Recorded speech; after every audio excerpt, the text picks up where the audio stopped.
There's this guy like selfie videoing with the parachutes landing with food saying, they're treating us like dogs. This is not how you deliver food when people are hungry. This guy, with all respect to him, probably wears like a double D bra. Like, he is so big. I'm like, sir, you have not missed any meals, obviously. So if in fact there are really hungry kids, and there are in Gaza, how does that explain you, honestly? And the answer is fair point. Unbelievable corruption and evil. Down she goes. Well, there's Ted Cruz going to help her up. Yeah, look at Teddy Ballgame gets on that. He's the first to the scene. Boy, when it's time to help a Dem. No come on. Did you see that guy? What? Hardworking Americans know when it's time to roll up our sleeves and get the job done.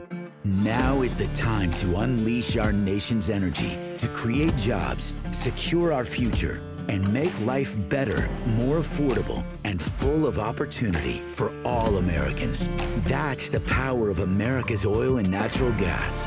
Learn more at lightsonenergy.org. Paid for by the American Petroleum Institute. Ladies and gentlemen, your attention, please. Keep the faith, hold the line, and own the libs. It's time for our main event. Good Tuesday to you. Welcome back to the Ruthless Friday program. Thanks to all of you who tuned in for our J.D. Vance interview last Friday. That was a big hit and a lot of fun, wasn't it, fellas? It's awesome. I love seeing the comments because they were like, this is the most relatable guy I have ever seen in my life. And you love having that as opposed to the left struggling to have any relevance or way to connect to the public. It's amazing what happens when you have some semi-well-adjusted human beings that talk to well-adjusted human beings. Right? You actually get some content that you can relate to. Solid movement. From time to time. And in the Indian Treaty Room, no less. Yeah, in honor of me. Thank you so much. Did you, Vice President. were you able to sign the desk? That was number one. So awesome for the vice president to do because his schedule is insanely busy. And it was just like a factory for gems. All weekend I saw clips of it, articles popping up talking about it. Just wonderful stuff. Yeah. It was like there was a whole new population that understood for the first time what it is we do here on the Ruthless Variety program. So we thank you very much. Welcome on board. We've got a good Tuesday. I'm Josh Holmes, along with Comfortably Smug, Michael Duncan, and John Ashbrook. Left to right across your radio dial. You're going to have some laughs on this one. We also have Guy Benson, Fox News' Guy Benson. He's a good friend of the program. He's been on, I think this is like his fourth time. I think so. So he's like one shy of a gold jacket here on the program, and we'll get to that eventually. But he's going to share some insights. We get serious for a little bit, but then we play a game. Hard Pivot is the game of the day. I can't think of anybody better to have on the show to play Hard Pivot. Yeah. He's like the GOAT of Hard Pivot. He's really good at it. He's so good. Yeah, and so you'll have to stick around for that. But we have some things that we've taken note of over the last few days. That one of it, the first one stems from a press conference that you attended, and I think you made yourself clear about where you stood on the Sports Commission press conference and the questions that were offered to the President of the United States. Yeah, I read the comments on all of that, and people, they stand with me. 100%. They stand with you. They do. 100%. I had a journo text me to say that he stood with you. Oh, Yeah. Look at that. No, it was The courage of a nameless journal. God bless him. It was right, though, and you were right. Yeah. And the gist of that, if you didn't catch the episode, you should go back and watch it anyway, because it's an absolute golden take. But what it was basically like amazing you can do this big sports commission with like massive rollouts of news, and like all the journos are like, Epstein, or trade deals. And it's like, no, dude, you got like the foremost athletes of their generation standing up there making a serious announcement with the President of the United States, and nobody's wondering about sports. Yeah, nothing.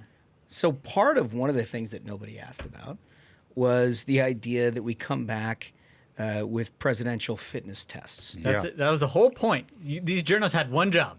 Yeah. Which, look, I don't know when this stopped. Do you guys know when this stopped? no. I remember it when I was a kid. But I remember when I was a I kid. think it was Obama. Yeah, Obama stopped it. Obama stopped? Of course Obama stopped it. Of course Obama stopped it. Yeah, why would you want to measure results? So what happens for most of us when we're kids is that you get into the presidential, it's like what is it, 5? I think we've got that. It's a 1 mile run, pull-ups and push-ups, sit-ups, shuttle run, sit and reach. Yeah. Sit and reach was something you were just absolutely terrific at, old man. I was good at all of them, actually. But to this day, you're a good V-sit. I do. I can go palms down, on the leg stretch. Mostly because you spend that time in the shower every morning doing do. that. Yeah.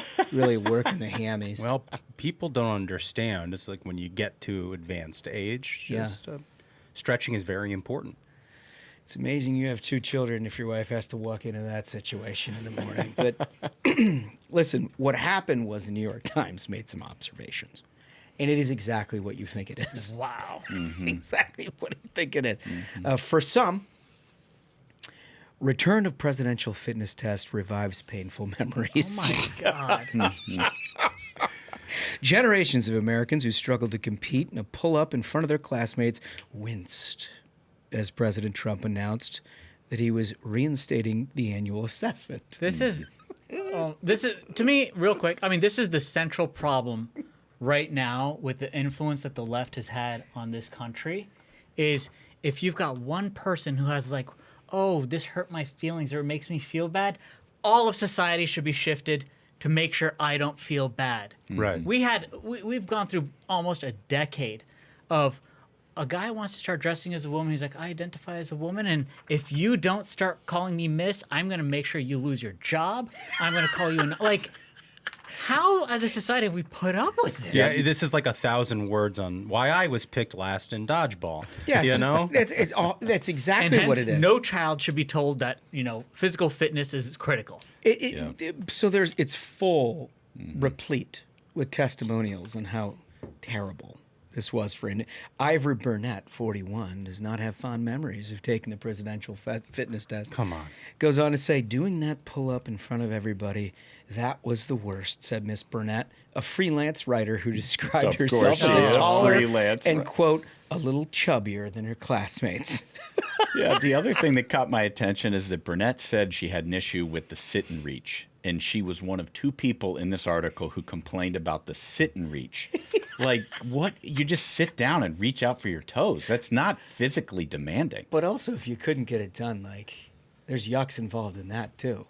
Right. Well, okay. So first of all, I don't know about you guys, but I remember going through this whole thing, and you basically had stations that were running the whole time. This was so fun. It was. I remember the coach's face at each station. Yeah, but it wasn't like the whole class would stand there and point and laugh at you when you couldn't do enough you were segmented out in pull-ups. group of 5 right, or 6. Right, and I remember the shuttle runs, we did it like in this hallway, and they had like erasers that you picked up for the shuttle run. Yeah. And it was fun. It Yeah. was like a fun day because like this is what we got to do today. Yes. Like I don't remember any kids like feeling ostracized by the whole thing. No. But like apparently some people really internalize this whole process. That's the thing is I think you're 100% right. They internalized it. This is someone with the voices in their head telling them something and turn it into some kind of like trauma that they want to be a struggle session for everybody. It's like, this is why you're a freelance writer and not like contributing to society. Right, it's the kind of person who would call the New York Times within 24 hours of this announcement. Well, to be critical, you would see it, Miss Burnett said. Her classmates would feel body shamed if they didn't perform as well. It was survive or fail, she said. Survive or fail. It was Darwinist. Come on. It's just ridiculous. There was somebody else in the article who said there was this hanging on a bar. We weren't built to learn how to hang on a bar. Yeah. Come on. I mean, just hold on she for a clearly wasn't. Hanging on a And bar. another thing, we got into this for a couple seconds right before we started recording. This is another example, like how this fitness and PE, all of this physical activity has been taken away, especially from grade schools, because they have parents who are like, oh, my child may feel ostracized or whatever. That stuff is critical, especially for like young boys. Like the only way you get a young boy to like start paying attention is he needs to have some recess. He's got to run around before school. He's got to have some time during the day to be able to run around, or else what happens? Oh, well, the girls are able to pay attention. The guys are like, They're like, why are you basically- acting up? they're Maybe this kid's got some kind of an attention problem. Off to the nurse you go. Off to the pharmacist you go. And it's like, you know what? You got to let boys wind down. Right. You got to let them get some activity. Second grade ISIS. I mean, like, this is such fundamental stuff, and it's been transformed into, like, no, because one child who grows up to become a freelance writer might feel bad because they were the last pick during dodgeball. What's the worst Everyone suffers. What's the worst thing that's going to happen, right? I mean, like, look, I grew up with, like, you know, my boys for many. All these guys are, like, 6'3" and above. They're all jacked up. I wasn't exactly going toe-to-toe with them on all the presidential fitness stuff. So, like, if you don't win those things, because you're obviously not going to be, like, bench pressing what they can bench press, you got to figure out another way to make value, right? I figured out how to talk about stuff. Right. You know what I mean? Like, this is like the 100%. thing that kids learn. We all find our and talents. What's the worst that's going to happen? That they're in a little better shape Right. than they would ordinarily be? Right. Like, oh, I'm so sorry about that. And this whole thinking of, Kids like, stronger? For some, return of presidential fitness test revives painful memories. Anything worth doing requires a process of struggle and trial and learning and growing. And if you try to remove that, you don't have a life worth living. And the left is against all of that. It's not just physical fitness. Remember when they said math was racist? Yeah, Remember when yeah. they said English was That's racist? it. And like, at some level, people are supposed to do the basic things in society. You can't just attack them mercilessly. I think Smug really brings up a good point here, and that is this is just a microcosm of a larger problem, I think, in our society, and that is from a young age, we are now taught to protect our children from trauma, from adversity, from all these things that might be difficult, when, of course, it's all of those things that build the character that you need to Bingo. survive in this Yes. world. You're right, It's the reason why, like, you've got people who are 25, 28 years old talking about their life as this traumatic journey, Yeah. and rather than living their life and seeing the adversity as something that builds the character of their There life. it is. If you haven't failed at some point early in your life and learned how to deal with that, I don't even know what the trauma would look like later in life. Seriously. I mean, it's got to be just absolutely devastating. And, like, that's a part of life. But also, what's the worst that's going to happen? That's the thing, Your man. kid's going to be in a little better shape. Yeah. Like, I don't know. Maybe they should figure out how to do a pull-up, for Christ's sake. And you know what? Like, It's not like being a feeder system for diabetes is working out great for this country. Bingo. point out Michael Jordan was cut from his high school basketball team. Turned out okay for him. Yeah, it's right. You know? Yeah. You know? And he became like the agony defeat guy that he was. Right. It's true. Speaking of physical fitness, did you guys check this out on the Senate floor the other day? Oh I my didn't see gosh. this clip. Let's Yes, see it. I've seen this. Okay, Elizabeth Warren's down there, and well, it doesn't go well. Let's play clip one. There she is. She's got her teal. Senators nice voting teal. in the affirmative. She's waving, Baldwin, checking people out. Blood Decides to hang. Rochester, Down she goes. Well, there's Ted Cruz going to help her up. Yeah, look at Teddy Ballgame gets on that. He's the first to the scene. Boy, when it's time to help a Dem. No offense, come on. Did you see that guy? What an absolute. Look at Ted racing to the rescue.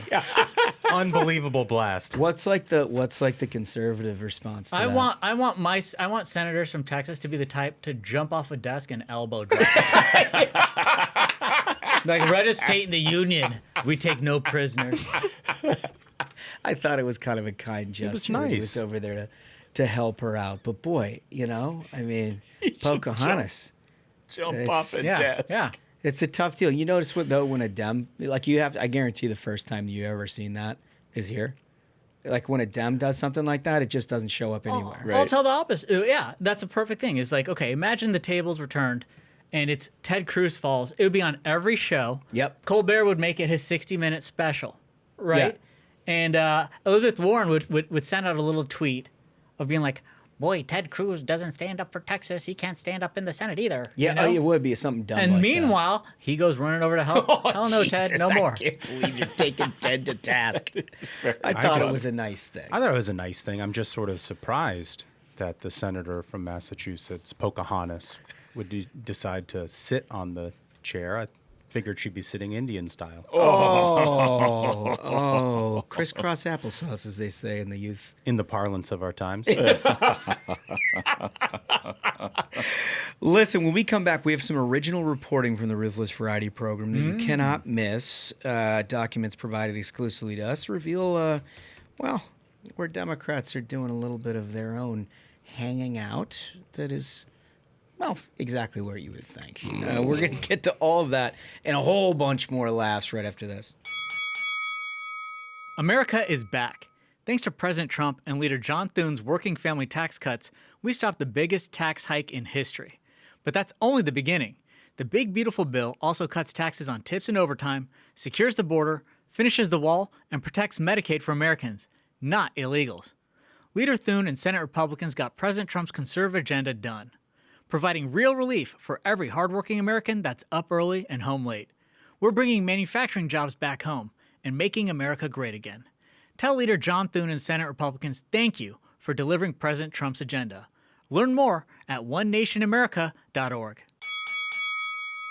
Okay, so if you've tuned in the last couple of weeks, you know that there's an awful lot of reporting that we do here on the Ruthless Variety program, international news from time to time, that you're not going to get anywhere else. And we've just stumbled across a little something special that I don't think anybody else has even thought was a possibility in this day and age. But Johnny, what do we have going on? Well, Josh, as you know, 2024 was a very big year for Republican wins, but there were a few Democrat senators who won re-election. And you might ask yourself, how are they going to celebrate the one-year anniversary of their re-election from last November? Well, Martin Heinrich is a senator from New Mexico. Who You've never heard of him. But... You have not heard of him before, but his fundraiser sent out an email encouraging people to come and celebrate his re-election in a place of paradise and a place where Democrats think is so much more important to them than anything in America. Lee, will you please put up that graphic? And of course, we blacked out the name and the contact info.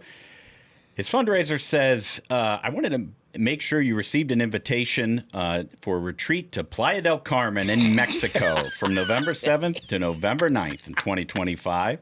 Please see the flyer below for additional information. Now, this is very interesting because, as Michael pointed out to me earlier, Martin Heinrich has a history when it comes to Mexico, when it comes to our border. And that history is not very good. Yeah, he's not tough on the border? No. You know, it turns out he voted against the Remain in Mexico policy twice. Okay, interesting. That's interesting. So Mexico is not good enough for the illegal immigrants crossing our southern border, but it's perfect for a junket for the senator from New Mexico. I noticed also that the senator from New Mexico is not having this party in New Mexico. Yeah, no, it's not just new. Mexico. It's just old Mexico.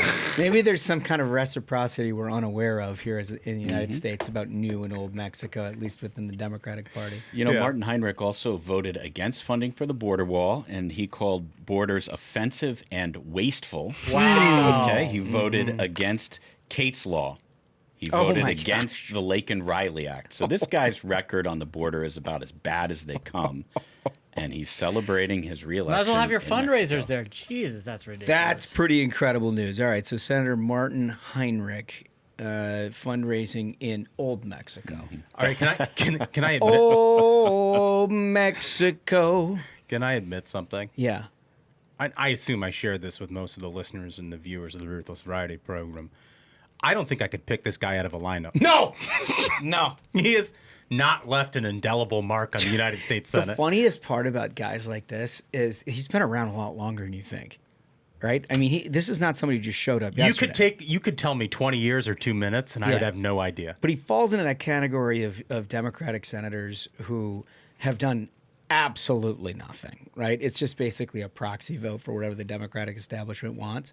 They've done nothing notable. They've never been controversial because nobody's ever really asked where they stand on anything. I mean, this is horrible from a public servant, but it's pretty good as a business of being like, basically, I don't show up to work. No one really knows who I am. Come pick me out of a lineup. I just go to Mexico. I go to a resort from time to time. And that also helps because, like, you don't want the cartels and people to be able to pick you. You know, if you're just, like, nondescript dude who just flies into town, hits the resort, and just keeps this going as a grift, that's not a bad setup. No, I mean, he's kind of figured I mean, it's it out. horrible if you're a senator. Not bad if it's a way to make money. I imagine he's kind of like, don't hate the player, hate the game. Yeah. Don't hate the Right. playa, hate the game. Don't hate the playa. Don't hate the playa. That's funny. Oh, it's so good. I love that. All right, so they're raising a bunch of money, and there's been a bunch of stories that have come out about how much money Democrats are raising, which is like, look, it's as long as I've been in politics, this is part of the deal. To get out of power, they just throw dollars at national parties and candidates and whatnot. So there's like a reasonable question of how are they spending it, I mean, this happened with Kamala, right? You spent $1 billion in 107 days, and we saw how that worked out for him. So what are they doing now? Breitbart is an interesting exclusive on what Democrats intend to do. Entitled Exclusive, Democrats plan to spend tens of millions of dollars to fund hundreds of content creators. Interesting, Which right? you might think this is a new thing for Democrats, but I would argue they've been doing this with the mainstream media for generations. 100%. It's just a little bit of a different place to spend their money. Well, they figured out that like the mainstream media is not actually, it doesn't have an audience, right? So they need to go now pay different people Well, they had an audience, but then they just destroyed their whole credibility with Democrats. posting all of this Democratic content, right? So, like, this is the thing. It's like for all these content creators who are signing up for this, you might as well just give them the keys to destroy the audience and the platform you've created, because they're going to do to you what they did to the mainstream media. 100%. So you recall the story that we did a couple of months ago about how they were going to spend, what was it, $20 million learning how to talk to men? They all went to like 5-star hotels. Yeah. They're sitting up there getting room service, and they're like, so we have to relate to young men somehow. Yeah. Amazing. So they're up in the ante here. 110.5 million to spin narratives on social media, according to images of slides from a Democratic Congressional Campaign Committee. Oh, the D-Trip. D-Trip. At a donor event obtained by Breitbart News under the heading of, quote, urgent off-year fundraising needs, unquote. On one slide, it states the DCCC looks to raise $10 million for social media and content creation, $20 million for accountability work. Quote, accountability work. That sounds like walk around money to me. Yeah, no, this is all street money. Yeah. This is all street money, right?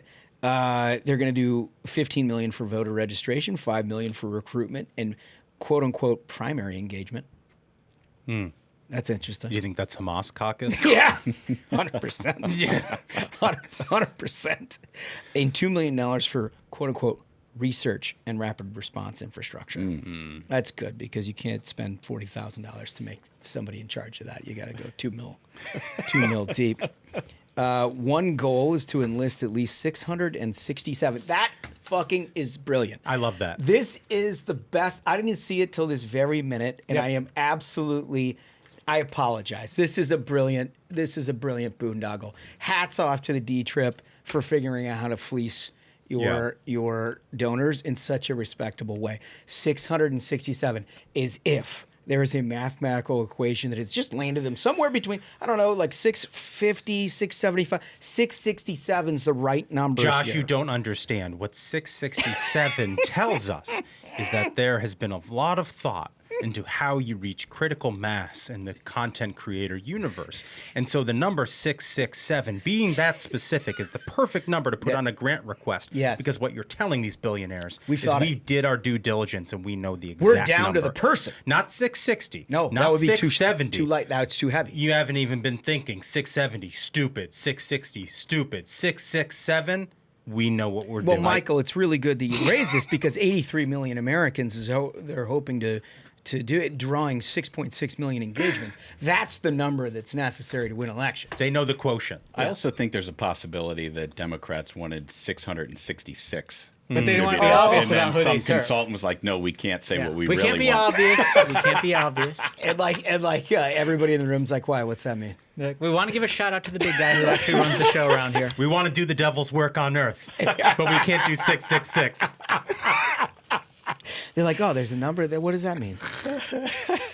So the program aims to engage at least 167 of those 667. Oh, Can wow. I see this graphic number 3? So I mean, look at this presentation. I see that, and I'm like, I'm about to hear the worst opinion I've heard in a while. So like when you see that on your screen, it's like, here we go. I'm about to hear the worst shit I've ever heard. There's some Democratic donor out there with priapism when this thing jumped up. Right? They look at it and they're like, yes, this is what we need. I need 4 people who have no fucking idea what they're talking about to try to Dude, influence. this looks like Reed Hastings all over it. He's the guy. Remember, he got caught funding the the fake Russian operation in Alabama.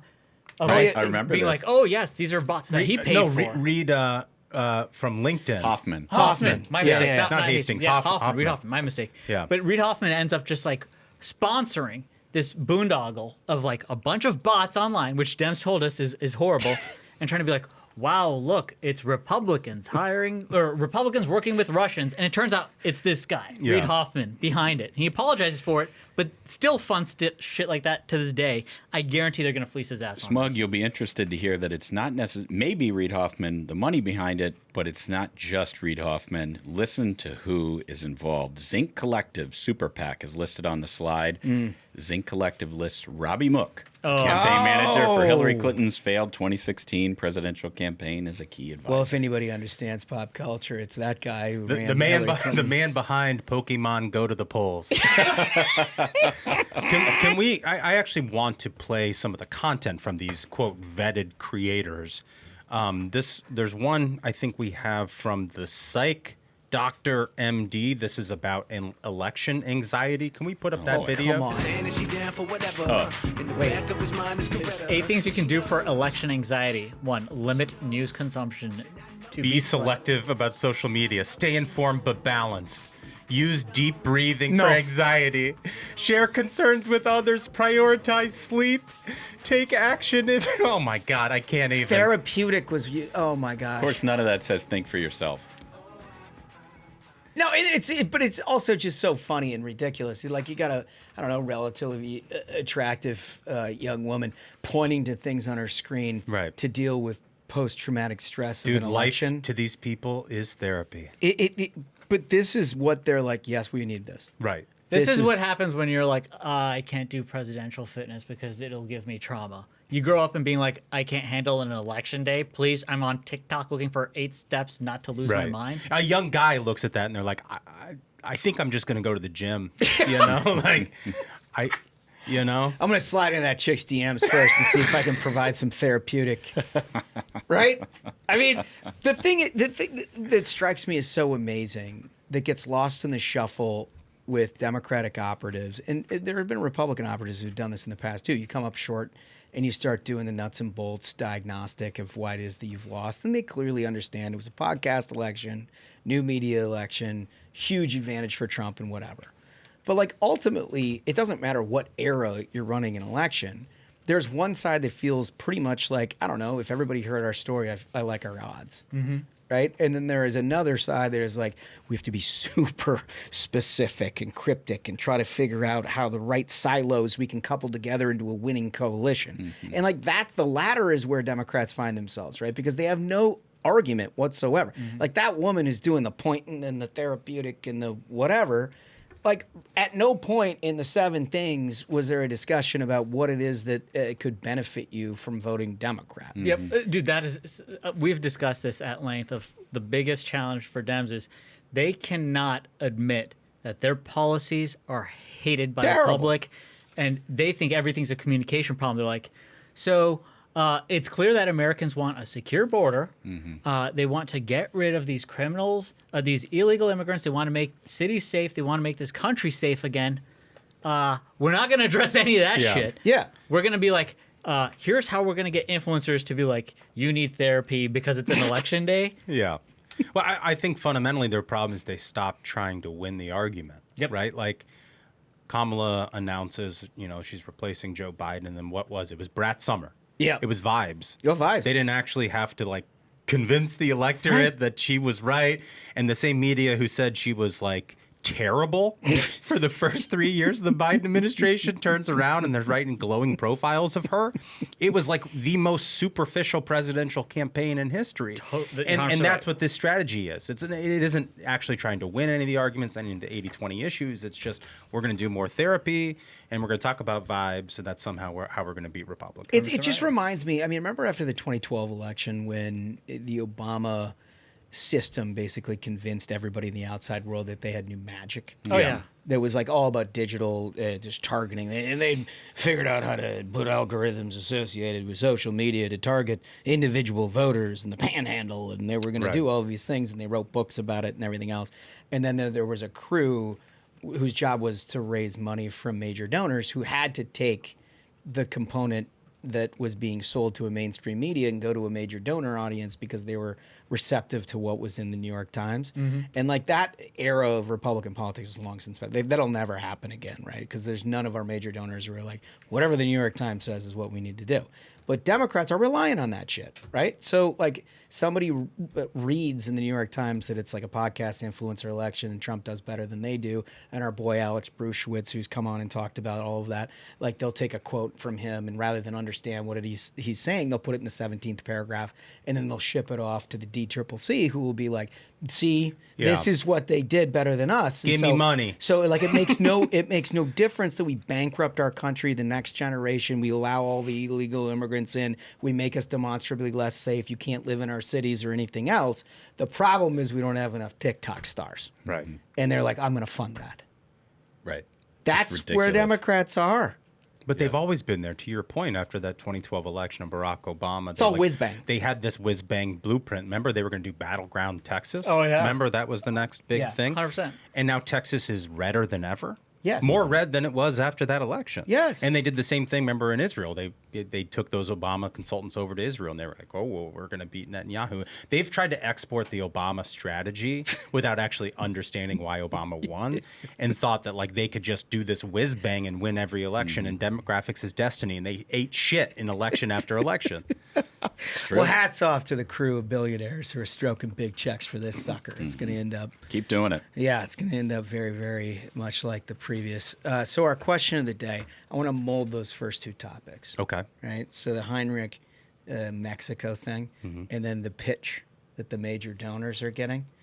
I want you to come up, you the listener, for a question of the day, come up with your pitch on the destination of where it is that you would hold this pitch and what would it be to your average billionaire Democratic donor. Like, what does that sound like? For example, you might hold the pitch meeting in Uganda, and the pitch might be for a native of Uganda to run for mayor of New York City. That would work. Just an idea. Dude, I bet billionaires in New York are dumb enough to vote for someone like that. Maybe a live podcast for Gavin Newsom at French Laundry. Yeah. Yeah, that'd be something like that. But whatever, you come up with good stuff. So you're going to go do that. Be funny. If you're funny, we'll get you back on. As long as you like and subscribe to the Ruthless Friday program and you have a hot take, we'll read it back to you on Thursday. We look forward to reading all of your responses. Another issue that we've been dealing with, the Texas Dem thing. I mean, we just talked about Texas in some ways, but it all is a little bit of the same. There's like a biannual tradition in Democrat circles in Texas, in that every time that they are going to lose a vote that they think has part of a national import, they just get on a plane and leave town. It's so ridiculous. It's so ridiculous. This keeps happening. It keeps happening over and over again. So this time it's about redistricting. Also about flood relief, by the way. Same thing. It's the same session that was called by Governor Abbott to deal with the flood relief. Obviously, we're all well aware of the tragedy that was the Texas floods, but also they have a redistricting plan. They're fearful that they're going to lose a couple of seats, congressional seats, so they get on a plane and go to like see J.B. Pritzker in Illinois, which also seems like Illinois is like a real destination haven for Democrats trying to get out of their day jobs in state legislatures. Yeah, it's like a non-extradition country for libs. And I found everybody in Texas have a huge appreciation for fat billionaire progressives, right? Don't they just love them? They love them. They do. Extremely It resonates deeply. It's just funny that they went to one of the most gerrymandered states in the union to protest gerrymandering in Texas. I remember the last time they did this, I think it was a couple years ago, and they were raising money to support them. They were literally the Democrats came to D.C. and they were like, please give money so that they can have food and they can have a place to stay. I do remember that. Like they were this downtrodden group of people. Yeah. And I cannot wait to get Guy Benson's take on this Texas thing. Yeah, no, we're going to ask him all about it. But it turns out the end of this story is Abbott is basically not fooling around, and he has said that they're going to observe a legal opinion that basically like vacates their seat if they don't show up, which is going to be a showdown at some point here. They're supposed to be reconvening yesterday, essentially. We'll see how that all plays out. I will not be satisfied until a Texas Ranger on a horse goes through the streets of Chicago and wrestles up some Dems, hog ties them, and drags them back to Texas. I love it. Maybe we could get Walker, Texas Ranger, to do that. Now we're talking. That sounds good. That sounds good. Everybody likes that. All right, we got to get to Guy Benson. One of our absolute favorites here at the Ruthless Variety Program. He's usually our live guy. Mm-hmm. Like anytime we need some yucks. You got it. Calling the big Yeah, guns. you need somebody who's like, quick on their feet, a recognizable figure. Yeah. Also fits with the culture of the program. Guy Benson, how are you, sir? I'm great. I missed the we're all going golfing attire memo coming in here, so I feel a bit foolish in this jacket, but I'll survive. We needed to update it. I think what we sent him was the professorial, which is what you sort of an expertise. I did forget my monocle at home, which I apologize for. And of course, it is also shaded in Smug's honor. A shaded monocle. Yes. That's good. We should maybe sell those. A shaded monocle. So how are you, pal? I mean, you're working, you're everywhere these days. Yep, busy. Fox, welcome to the family. Thank Definitely you. keeps me Thank busy you. in town Yeah. hall. I got a little, a bird told me that this was happening like weeks in advance, and it was one of those secrets that you wanted to tell everyone that you knew, but I knew that could like maybe get me fired, so I didn't want to tell it that badly. So when You're you guys, telling us, man. When We you sat on finally this. let it fly, I was like, yes, it was meant to be. It felt like, when you pick up the wedding ring, but you haven't proposed. Yeah. And you're just holding on to that It's sucker. like a live grenade. Yeah, it's like a live grenade. That's what it felt like for several weeks. No, it's great to be here, and it's great to be working with you. You've been a long-time friend of the program. That's right. And you've been on my show many times. We finally got Smug on there, on the Guy Benson show. That's what I hear, and he didn't embarrass any of us.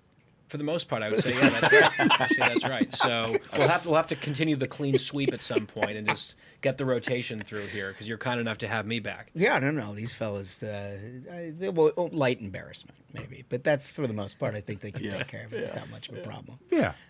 yeah. Listen, couple of serious things, and then I want to play games and have a bunch of fun. Great.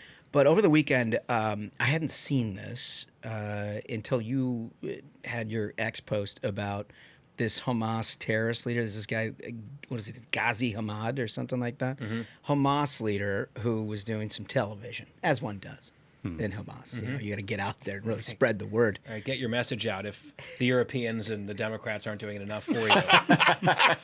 And I say that actually with sadness, because it's true. so scary to see how this is happening. True. But occasionally they have to directly deliver their propaganda. So this is what he was doing. Yeah, you don't like to do it all the time, mostly through surrogates. But this time, this guy goes out there, and I'm paraphrasing a little bit, but basically he was saying like a silver lining, like part of the good that came, and again, I'm paraphrasing, of October 7 was the fact that the world has sort of been ignited and understands the plight of the Palestinian people. And of course, now we can get closer to a two-state solution, since we just murdered and abducted people at random on October 7th. And I forget exactly what you said, but it resonated. It was like, well, you just told on yourself, right? Like, this was the plan all along of what these people intend to do and how they hijack public discourse. It is not a constitutional convention. It is a terrorist attack, and that's what's happened. This guy, Ghazi Hamad, he was the same one who gave an interview a few weeks after October 7th, so back in 2023, where he just said straight up, and because I use the word propaganda, one thing that's somewhat useful about guys like this is that they do simply say out loud what they actually believe, right? They put up a bunch of fake statistics and accusations all the time, but when they're giving Arab language interviews, they are just saying what they actually think. So right after October 7th, he said, oh yeah, we will keep doing these massacres until the Jews are dead and Israel is gone. Like, we're going to keep doing it over and over again until they're annihilated. It's not some conspiracy theory that we're projecting onto them. This is their stated goal. They are a genocidal group. Yeah. And then they twist the word genocide to use against Israel, which is such a sick thing. So here's the same guy coming out saying new useful things in the sense that they are true. Yeah. Saying one of the fruits, he said there were 3 fruits of October 7th. That was the phrase, fruits of October 7th. Jesus, psycho. And a big one is it showed how vulnerable the Israelis are. It has rallied the world against Israel. Like, our murderous massacre of their women and children was such a great thing for us, Yep. because the world rallied to us. Right. And then the other one was they're going to give us a state. Now, they don't want a two-state solution. They No. want a one-state solution with all the Jews gone and dead. But he feels like they are closer to that thanks to, he was basically blowing kisses and throwing bouquets at these European leaders and Carney up in Canada saying, look, we kill a bunch of Jews and it's amazing. Look at our luck. The world is doing exactly what they want them to. It makes you sick. It totally makes you It does. And you were saying earlier, this guy didn't exactly take a vow of poverty. Isn't he one of the wealthiest guys in the Middle East? Yeah, if you look at some of the top leaders of Hamas, those who have not been liquidated by the Israelis, the ones who have been harbored in Qatar, they're worth billions. It's not because Which I feel like couldn't they fix some alleged starving with billions you'd think of dollars? I mean, but that's the other thing. The more the Israelis try to bring food into the Gaza Strip through various ways, the more Hamas says, no, not good enough. Not that way. Can't be that way. Can't be that way. Has to be the only way that we approve of. And then the United Nations and the Europeans and a lot of Democrats all line up and say, yes, only the thing that Hamas approves of is what we say. It will counts. it will definitely get to its intended target. Yeah, no right. question the good people are going to receive that when the billionaire is swiping it at the border. Well, and you see, so there's a few things on the starvation point, because I don't want to downplay a very serious humanitarian issue, I think, an acute problem that does exist in Gaza. You also see the fact that they've been telling us, Hamas and their mouthpieces around the world, that there's been famine and starvation in Gaza for 2 years. Like it started October 8th. Oh, the Israelis are starving us. So it's a boy who cried wolf syndrome to now you finally get to something approaching that reality. And they've already been lying to us for 2 years about it. Then they also make claims like, oh, disproportionately children are starving. Like how does that work?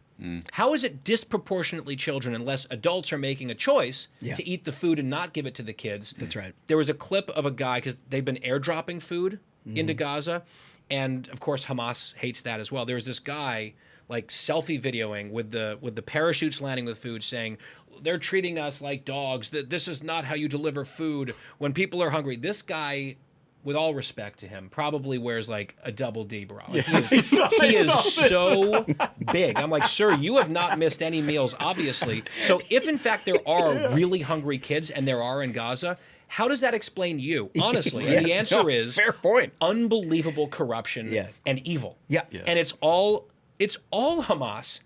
And sometimes the world will be like, ooh, that video of the actually starving Israeli hostage being forced to dig his own grave on camera. We don't like that. Hamas, you should surrender and release the hostages. Anyway, what were we doing? Oh, right. Back to attacking, berating, pressuring, threatening Israel. On and on it goes. And basically Hamas is out there being like, hey, world, this is working. Thanks. Yeah, this is working. Thanks. Well, and the media being, Yeah. willful in its collusion with a terrorist regime. I feel like every single week, like my opinion of them gets lower and lower. There was that New York Times piece with this child who had this like crippling congenital disease or something that had become basically the face of the starvation in Gaza. Of course, when they put out the original article, they made no mention of the fact. No, then they had to apologize for a week about it. And I think they stealth edited. They had a story that claimed that he was born fully healthy, which was not true. Stealth edited that away. Had to put out a tweet days later being like, oops, our bad.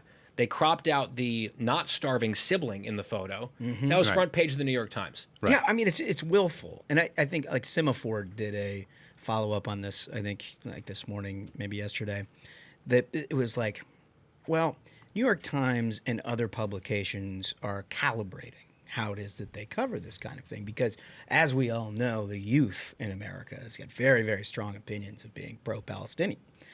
And I'm thinking to myself, like,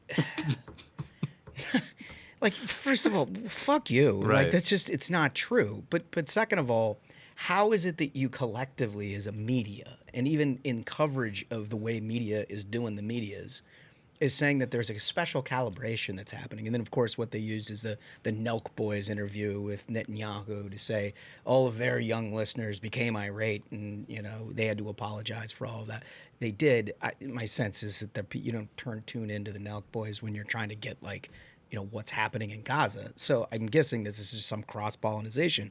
But they've used it as this whole argument to suggest there's not a binary, moral choice here. The young are just pro-Palestinian, and the media is going to have to recognize this important fact without actually giving anybody any of the facts. And it's super frustrating from our standpoint. We have a younger audience. You have a younger audience. I don't get the sense at all that people are confused about what's happening. I do think that there is a segment of activism in the progressive community that has pushed this narrative, but I just don't see it being that true. Do you? I mean, some of the polling suggests that there's been a pretty significant turn, definitely among the young left. Yeah, right. Right? The young left has definitely gone like pretty hardcore anti-Israel. And it's like this weird chicken and egg thing at the New York. It's like, oh, we've got to calibrate because, well, why do you think they become so pro-Palestine? Maybe because of a bunch of bullshit that they're being fed constantly, and it's your job to tell the truth, and they refuse to do it because of this phenomenon that's being fed by propaganda all the time. Like, there are fair critiques of Israel and of Netanyahu. That's fine. But it is breathtaking to me the extent to which really any powerful criticism of Israel is rooted in lies. Right. Like absolute lies and or ignorance. And I think a lot of it is ignorance, right? The activists, the hardcore people know what they're doing. They know exactly what they're doing. They're doing it for all sorts of different reasons. Some of it is just straight up anti-Semitism, of course, bigotry. Some of it is just anti-Western civilization mentality, Israel being an outpost of civilization in a tough neighborhood. Although, isn't it interesting that Israel's standing is actually improving in their neighborhood while it's falling in the West? Yes. Yes. That's also another weird thing here. But Yeah, well, I mean, we talk about this all the time. I mean, it's basically because the left is rooted in this intersectionality nonsense, where it is literally just taken leave of their senses, and it's basically become an advocacy organization for anything. well, it's also just like the thing du jour. So like Israel, they have the activist class has decided that Israel and Gaza is the thing for the better part of 2 years. But they often, a lot of the ignorance is just people who are like, oh, my friends who post performatively about whatever the good thing is, they're really into the Gaza thing, so I guess so am I.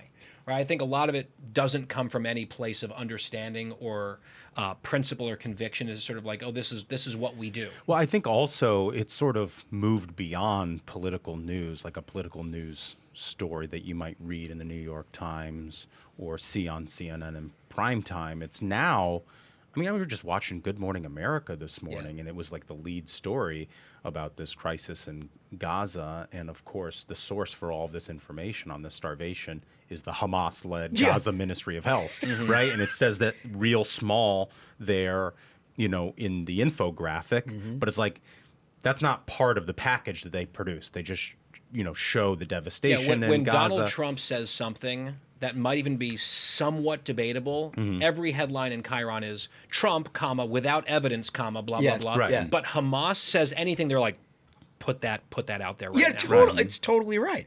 Trump says something, it's like, he's an idiot, critics maintain. You know what I mean? Where it's like Hamas is just a gold standard of information. You know, it's kind of like Guinness Book of World Records. You just can't doubt it. It's right there in print. That's what they say. Yeah, it's depressing, but I did want to get your take on that. We also covered this Texas Dem situation and the redistricting and the flood relief and all of that, and they somehow get on a plane and head out of Texas. Feels like we've seen this movie, like it's almost a biannual tradition. They do it frequently in Texas. That's like the thing, right? Yeah, leaving town. It's like, when we have to vote on something. They did it in Wisconsin too, right? With the Act 10 or whatever that was under Walker. They call them the Fleabaggers. They went to Illinois. They always go to Illinois. That's the destination, it seems. It's the only in-migration to the state. Right. Just fleeing Democrats. But like, what do you make of all that? I mean, I'm not surprised. They're of course dressing this up as a crusade for democracy, as is everything that they do in their own mind. You know, I've seen some people saying, "Oh, careful, two can play at this game." I'm like, yeah, They have been. They have been. Yeah. And I think it was Aaron Blake at the Washington Post noted earlier today. He's like, if this becomes an arms race, the Republicans have much bigger and better arms on this one because the Democrats have exhausted their gerrymandering most places. Yes.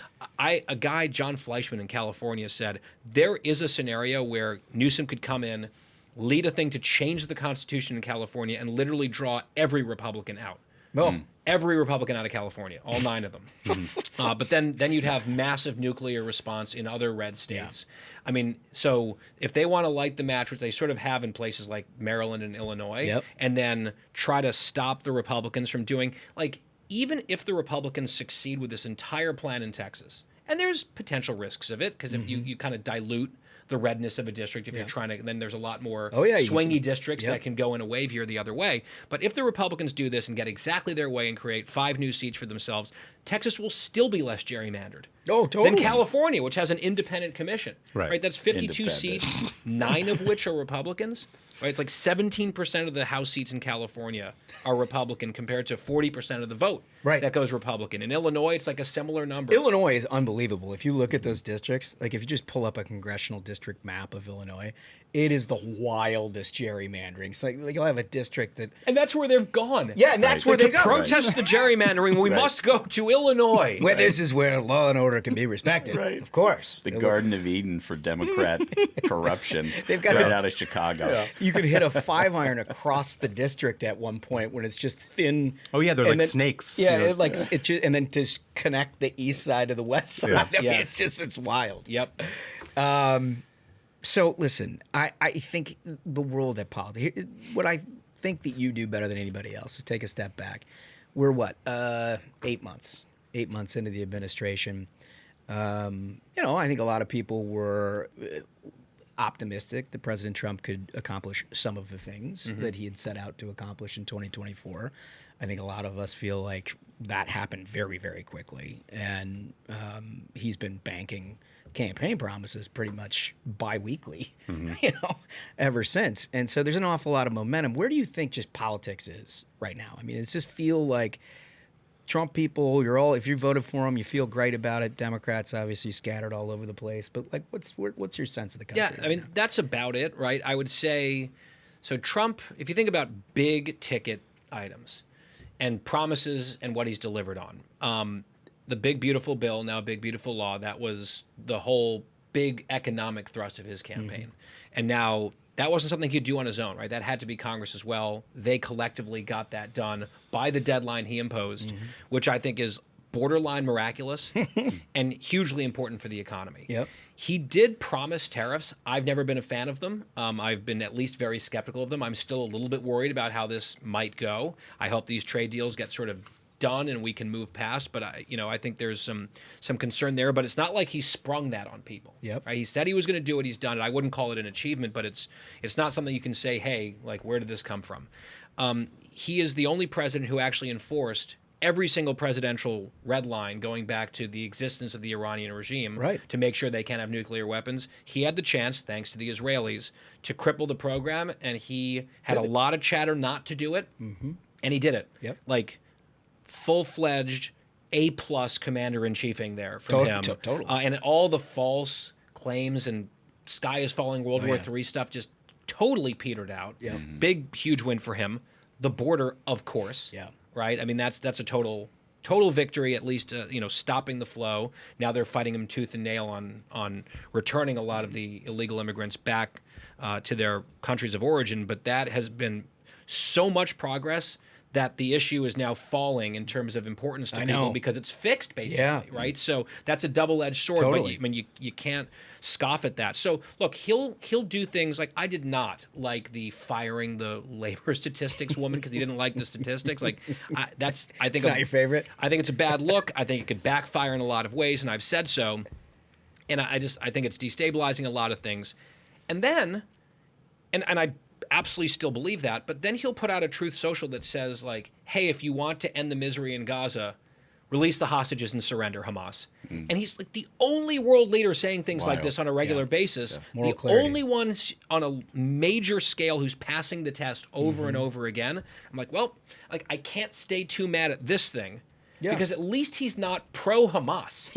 I know it's a low bar, but like, he's clearing it, and that actually means a lot to me. I think that's a fair point. I mean, one of the great surprises of this administration is, in the first 4 years, you just didn't really get a good flavor until the end with the Abraham Accords and everything else. You really didn't get a good flavor of what is Trump foreign policy, right? You knew you had this very abrasive relationship with NATO countries. You knew about all of the trade back and forth. But NATO, talk about another achievement. See, right. but that's what I'm getting to is like this time now in 8 short months, he's sitting at NATO and they're like, thank God for Donald Trump. And I'm like, wow, this is incredible. Yeah. That is an amazing turnabout. Did you say 2%? We meant 5%. What?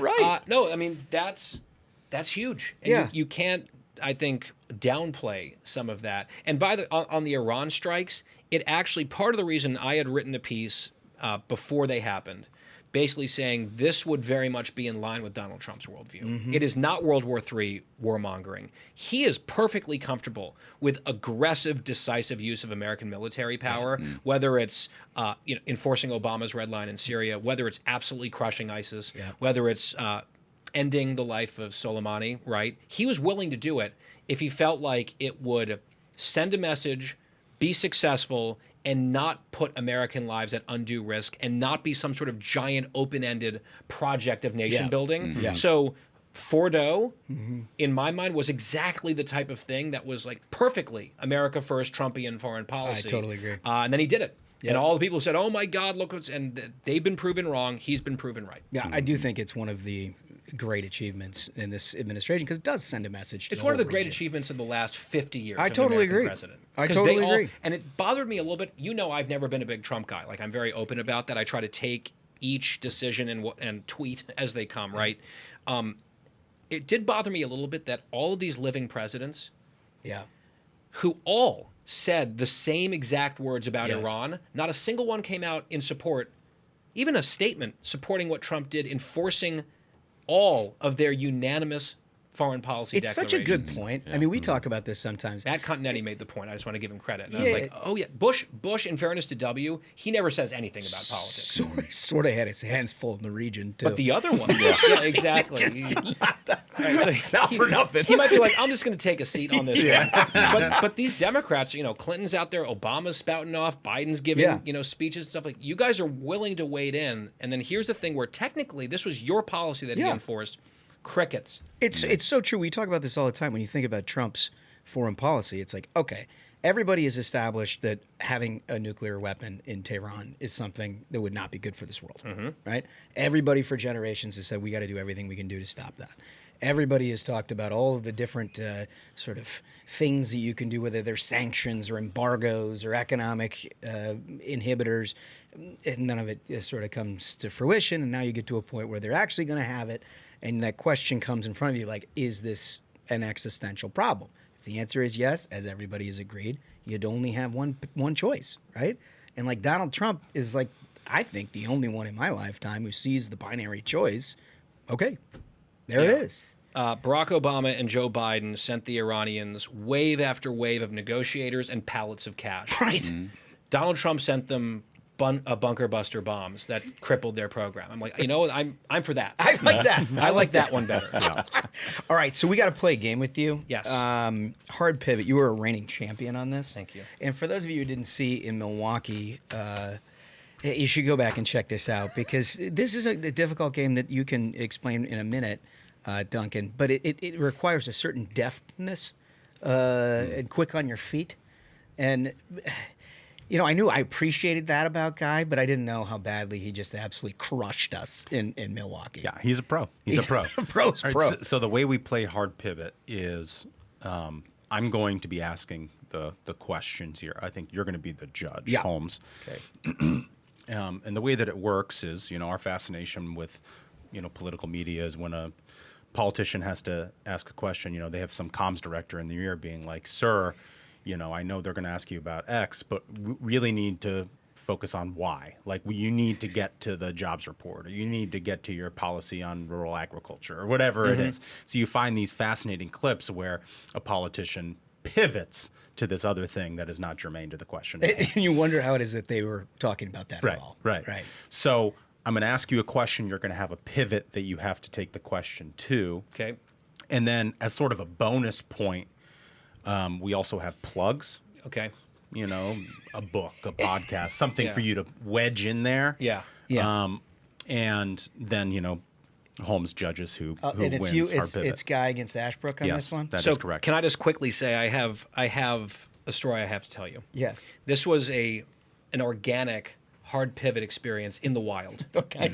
That happened yesterday to me. Oh, so I was oh, on wow. Fox News Sunday. I was on the panel with Shannon Bream, and one of the members of the panel is someone, I'm not going to like turn him on blast. He seemed like a nice guy, but a younger guy. He had worked in the Biden administration. I'm not sure if he'd been on the show before, but he was sort of the Democrat on the panel. And we got 2 topics or 2 segments, and this guy hard pivoted twice. It was a spectacle. I was just like, oh wow. So the first I believe actual topic was Biden's age thing and the cover up there, and then the Russiagate stuff. That was the topic, and his answer, he didn't even pivot. He just came out of the gate with infrastructure projects that Joe Biden was responsible for, and I was just like, my God, he didn't even pivot. It's like the question wasn't asked. So that was one. And then we like stepped out of the studio and came back for our second panel. And the topic was Sydney Sweeney jeans. And he goes, this is a right-wing distraction from Trump firing the labor statistics woman. And I was like, American Eagle's in on it. wow. And I said this was, and I actually said on air, I'm like, what a truly insidious distraction that it started a week before Trump did the thing that was the distraction. That is really quite something. Good planning. Yeah. Really. So it was wild to watch and almost inspiring, actually, because here I am. Yes. I can't compete with that. But It's I'm gonna hard. Try. I'm going to try. That is, I'm so glad you raised that, because sometimes you just need an example of what it is that we're talking about. That sounds like an absolutely perfect way. So are we going to tell him like basically who he is? Yeah. All right. So your character, and you're perfect here in the blazer. You're taking shots at your blazer right That's away. fine. Okay. Prominent political science professor at an Ivy League university who regularly advises Democrats on voter trends. Oh, that's Okay. so good. All right. Yeah. I'm at Brown. Yeah, In case you're there aware. you go. Yeah. There you go. Okay. All right. And regardless of what the question is, what you have to pivot to is condemning the American Eagle jeans ad as Nazi propaganda and Yeah. white supremacy. Voter trends. Yeah. I'm an expert on voter trends, and we've got to condemn to the Nazis. And here is your plug. And then you can take Okay, a look what at should that I- right can now. I look now? Yes, You can you look can now. look right now at that. And then he's going to give you the question, voter trends. Okay, I think, boy, there's a lot to keep track of It is. in this game. yeah, it's a lot of moving parts, Isn't it? fellas. Right? I mean, Right. this is, you got to be an A gamer to be able to handle this. Again, the pivot is condemning the American Eagle jeans ad as Nazi propaganda. Yeah. Here's your question. Thanks for joining us. Polling shows Democrats are the least popular they've been as a party in decades. What is driving this trend? Well, I regret to say I don't really believe the data or the polls. I think that we've seen the president of the United States firing people when he doesn't like data, and I wish, frankly, I could do the same with a lot of these pollsters. I don't believe that the Democrats are as unpopular as you say they are. I mean, my goodness, look at what the right wing is up to these days. Abject Nazism. They are promoting eugenics, which, frankly, we sometimes support, but not in this case, not this way. The blonde hair, the blue eyes, my physical reaction to it, which I was ashamed of, deeply ashamed of how my body reacted, deeply ashamed. Nazism on parade. And it must be condemned, and I'm sure you will all join me in doing so. And if I may, in this entire endeavor, I want to condemn a book that is currently being published by a dear friend of mine who's running for mayor in New York City, because I don't think he thought through the title. I fully support him and his campaign, but the title is "They Will Not See Us Coming." Good so far. Building a national socialist movement in America, which on the surface seems wonderful, but national socialism does have a connotation that unfortunately is a bit Sydney Sweeney-esque, if you will. And so I think I'm condemning the title of the book until they tweak it, which I think he can maybe do by executive order when he is mayor of New York City. Well done, sir. Thank you. Well done. I love how he saved the Sydney Sweeney for the very end. Swooped her up, referenced, and then swooped her up in the end. That's pro pro move. stuff. Thank you. pro It's a promo. stuff. This is going All to be right, hard to Ashbrook, compete you with. better I have feel, your I feel A like game. I feel like the throwaway wrestler who they put up against Hulk Hogan He's at the the heel. beginning of the match. The heel. Okay. Ashbrook, you are the spokesperson for California Governor Gavin Newsom. Your pivot, sir, is promoting the governor's enthusiastic support for the Texas Democrats who have fled the state to shut down business in the Texas House. Okay. And here is your plug. Okay, let me see this You can here. read that. So Gavin Newsom Spox, Yep. and I need to praise the Texas Dems. And this is my plug. Let me just. This is just so good. I'm actually jealous of I mean, this this is the way that it works for you, the listener, for you, the viewer. This is basically it. I mean, your boss goes out. They're gonna do an interview. Well, this is it. one. Like, hey, don't forget. Yeah. Don't forget. We really got to stay on message. Here's the plug. Yeah. Okay. Okay. John, there's growing concern that the $100 million raised by Fire Aid for the victims of the Palisades fire may never make it to those in need. Many victims say they haven't seen a dime all these months later. What is the governor's office doing to make sure this massive sum of money is actually reaching its intended beneficiaries? You know the problem with you right-wing MAGA journalists? You kids who come in here with your hats on backwards and your golf shirts. I'm not even going to ask you where you were on January 6th because by the look of you, I know exactly where you were. How dare you ask a question like that about our good governor? And I would suggest to you, sir, if you want to understand reality, if you want to stop with your misinformation, you need to tune in to my boss's new podcast entitled Get That Ass, How Democrat Donkeys Can Dominate the Midterms. Because anytime you spread your misinformation, you are literally lying to voters who will turn out and defend this democracy, unlike you MAGA people. Unlike you MAGA people who are trying to take the state of Texas from the democratically elected leaders who are serving their constituents to the best of their ability, and that's why they're in Illinois. That's why if they want to come to California and show our people exactly what courage looks like, we will be happy to have them. And I tell you, it was discussed on a right-wing podcast earlier today that California might change its district lines, and I promise you that will be the case. There will not be a single Republican left in the state of California because we believe in the message of Texas and we oppose your right-wing MAGA message. You stupid reporter, you. Wow. That was a lot. There's a lot. That was a lot. I mean, so part of the problem with trying to be a jurist for this particular game is that it's very subjective. It is. You know, there's subjectivity in all of it. And let me just say, I loved where Smash was on the opener, just coming right at you. Yeah, both barrels. And also just talking through your outfit. Yeah. That's just A+ stuff. And he got right to this stuff. About a paragraph longer than I like, but it It's was like a scalpel versus a blunt object. Yeah, that's you know? it. That's right. That's right.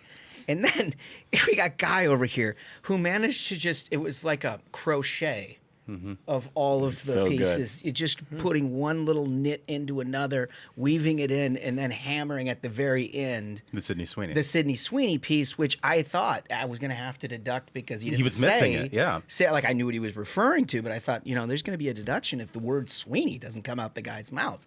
But he did it. Yeah. And for that reason, I got to give you the returning champion. Yes. He's hard to beat. Well, I'm just so proud of this whole team.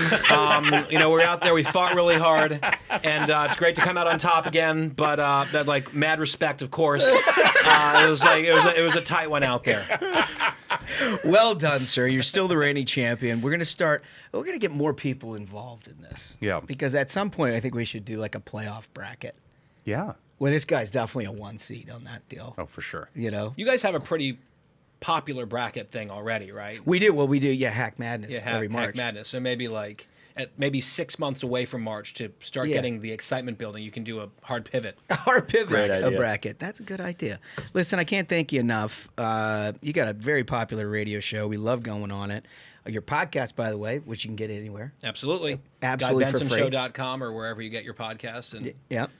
And you're love still having- doing the town hall. oh yeah, writing there. You've got great stuff there. We enjoy everything. We really have fun every time you come in here. The guy, thanks a bunch.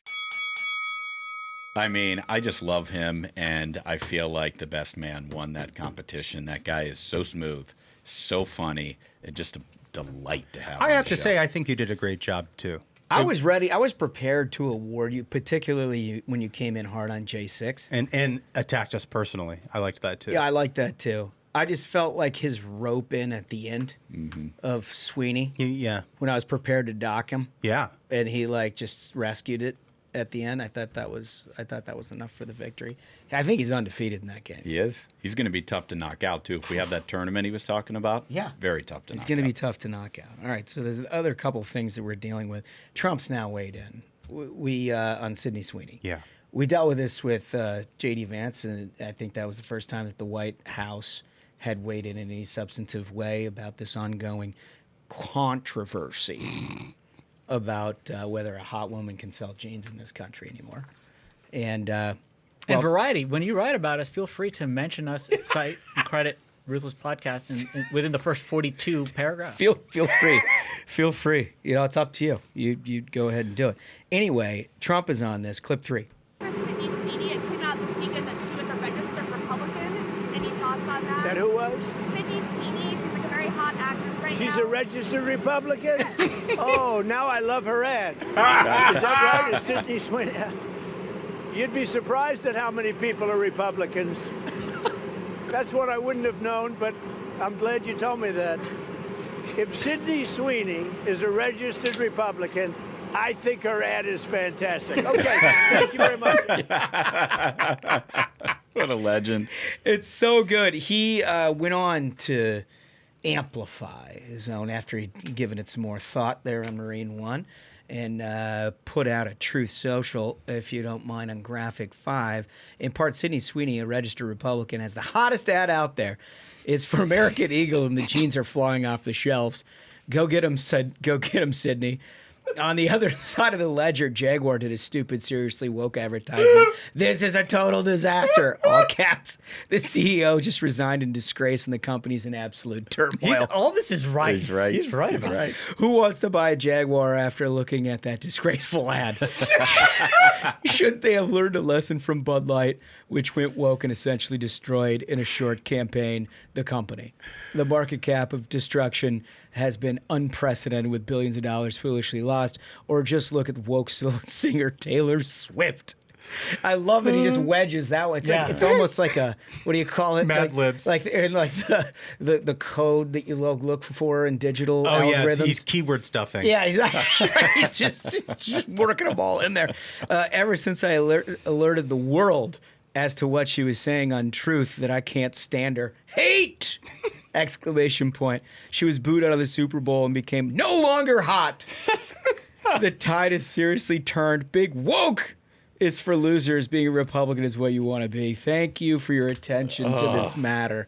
Dude. We'll never have Masterclass. another one like him. We just will never, ever have another one like him. Okay, so my first thought on all of this, and having seen, Trump before he's boarding many helicopters or airplanes doing, a few minutes with the press. This is my second favorite to the RBG one where he was like, oh, I didn't know you're telling me for the first time. This is my second favorite. Tiny Dancer starts playing. Man. Yeah, it's just the best. I think, like, what I love about Trump, and we talked about this when he went to that the G7 summit, where he has something on his mind, and then he gets on an airplane, and he's like, now I have time to think. Yeah, I'm going to really I'm put going to this put out in. the truth. And that's when you get the best bangers from Donald It's Trump. the freebase version, Yeah. right? He's going to give you a little taste. He's like, I got some free time. Yeah, no, it's like, here's a little taste of the Only action. Donald Trump could talk about how Sydney Sweeney has, all caps, hottest ad out there, and then talk about Taylor Swift. And Jaguar. But in between all of that, bro, he hit him with the market cap.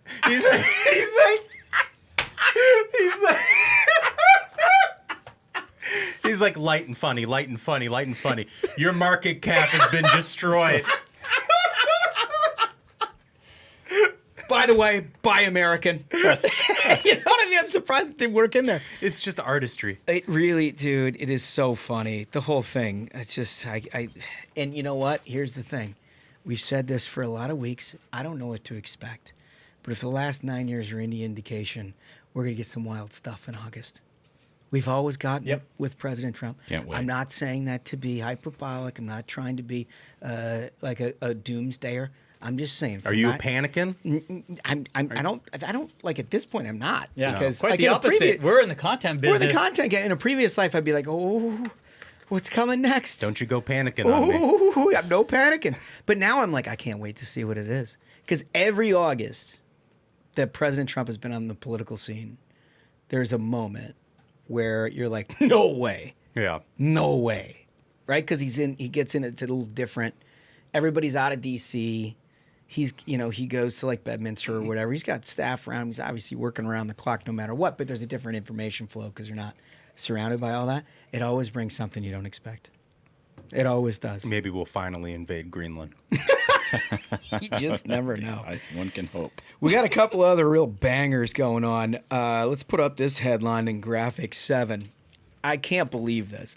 Denmark Zoo asks public to donate unwanted small pets or horses to feed captive predators. Smug, I think you came up with this one. This is a terrific story.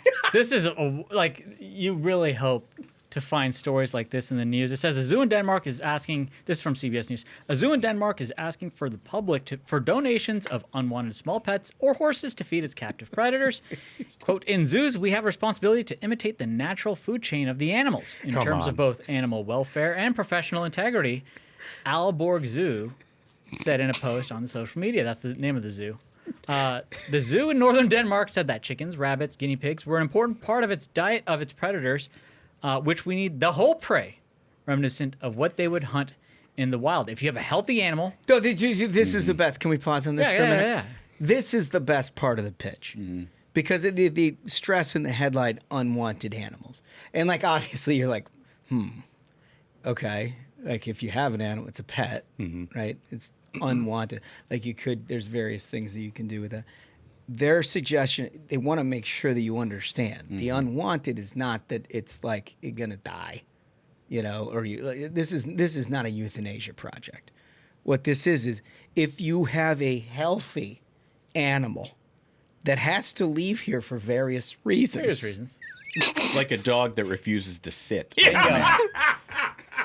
That's the thing, man. Like, when you're at home and if your dog starts acting up, be like, you look like a tax-deductible gift right now, bro. Dude, keep it up. There's tax compensation. I mean, it's a donation to the zoo.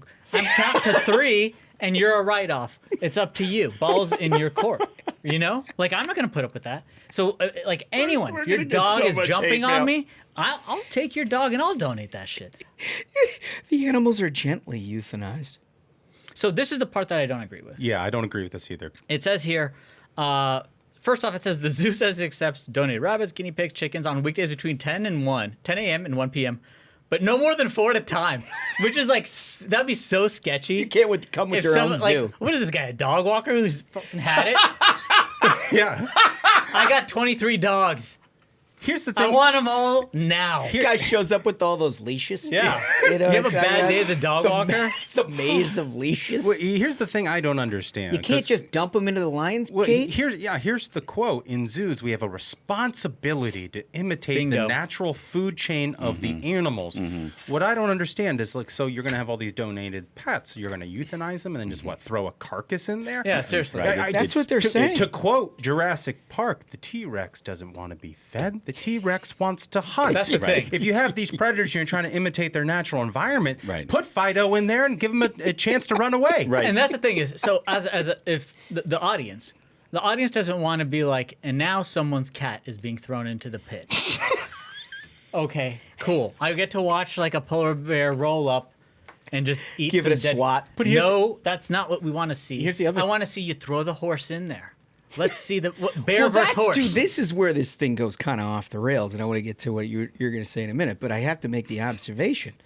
We're talking. They said or horses, like it's like a guinea pig, a rabbit, like a gerbil, or a horse. That's the main event right there. Yeah, but Bear versus horse. buddy, you got to think about it from a health perspective. You're going to load these things with synthetic drugs before you feed them to the animals. That's not maha. No. That's not consistent with healthy eating for these predators in the zoo. has to be very concerning. Like they can't are going do to that. ingest whatever chemical just took out that thing. Exactly. I have a funny story from when I had a guinea pig that I boy. think you guys will appreciate. Oh my God. Because I saw guinea pigs were one. They're disgusting things. Suggested donation. When I was young, I had a guinea pig. He was white in the middle and he was brown on the top and the bottom. We called him S'more. S'more was a great guinea pig, but S'more got sick. We were on a family vacation, and right before the family vacation, my mom took S'more to the vet. Get the long needle. Well, I'll never forget this. They didn't tell me at the time, but my parents told me later. But, like, my mom got a call from the vet, like, 2 days into the vacation, being like, I mean, S'more's riddled with tumors. Like, S'more's not going to make it. And they had S'more all, like, hooked up, I'm assuming, to some guinea pig-style IV or some sort of situation. But my mom tells my dad this, and my dad is just dumbfounded. Like the fact because there was a choice involved about whether or not That there we are was- somehow preserving this guinea pig's life. And my dad says to my mom, Karen, it's a guinea pig. Put it in the trash.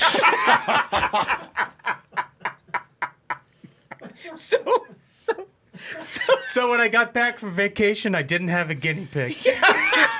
Did they come up with a story? I'm sure they lied to me, but I found Ran out away. later. No, I think he went peacefully in the night at the vet. You had to come up with Dude, something. he is so right. Awesome. 100% correct opinion, Dale Duncan, yet again. Yet again. He doesn't miss. He It's a doesn't guinea miss. pig, put it in the trash. But now you could just go to the zoo with That's the it. thing. And you know Yeah. what? That'll Huck also it be good into for the the lion kid. den. You know, this is a great example. This is a teachable moment for the kids in multiple ways. If the dog's Wait too for old, the kids. be like, here's what happens, guys. You know, there's a circle of life. Fido, off you go over the wall. Son, throw the dog Like, in watch with the this. tigers. You know what I mean? And you know, it's kind of like a Viking funeral. Like, you want to see the family dog go out in a blaze of glory. Does he want to be like laid out on a vet's bed, waiting for you to make the call of like, okay, awful.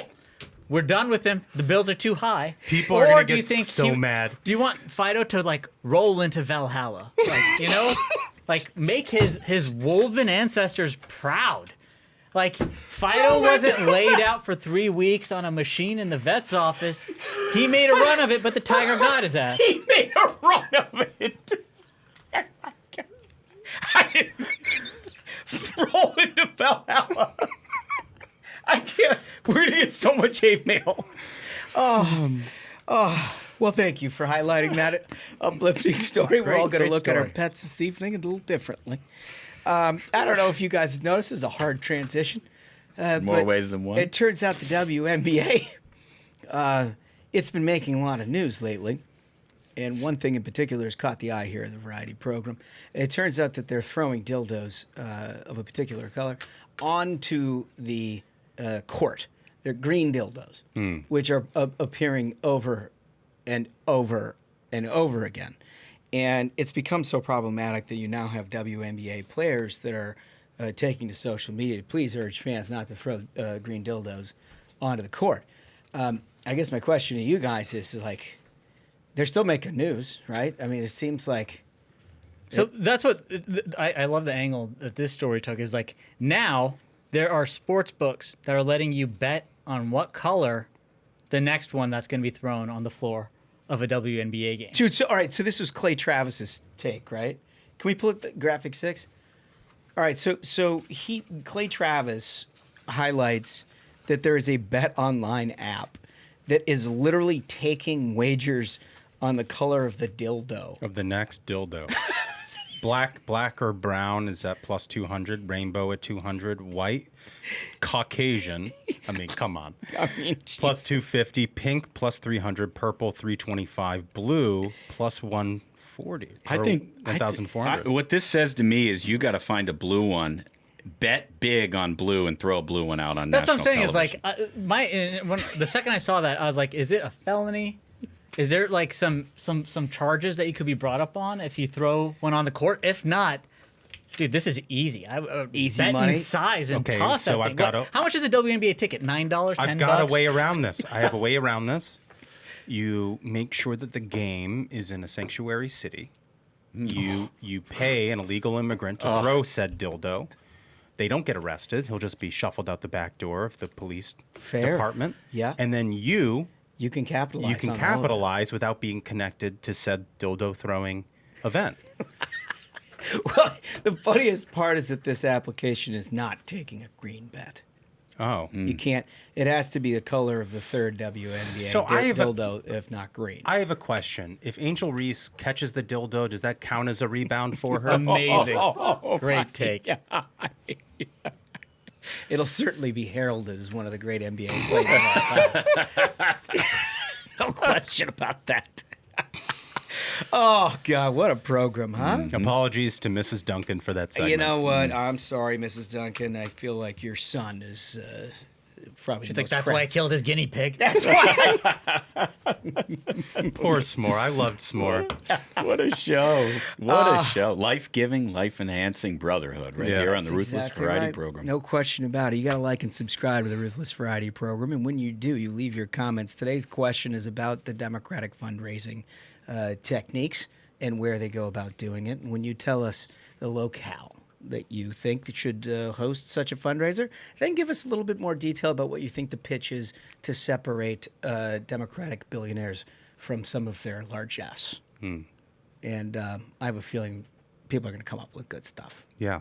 I think it's really good. I like this question more than most. So like and subscribe. Check out some merch while you're there. We're gonna have another hell of a week. You think we're just getting started, fellas? This has been just banger after banger. Stay tuned. We're gonna get even crazier than this. I think we did it. I think so. Absolute banger of an episode. Gentlemen, thank you so much, Guy Benson, and thank you so much to our listeners. Remember, if you have not yet, go to the YouTube, hit the subscribe. It's even more fun in video. So, until next time, minions, keep the faith, hold the line, and own the libs. We'll see you Thursday. Stay ruthless.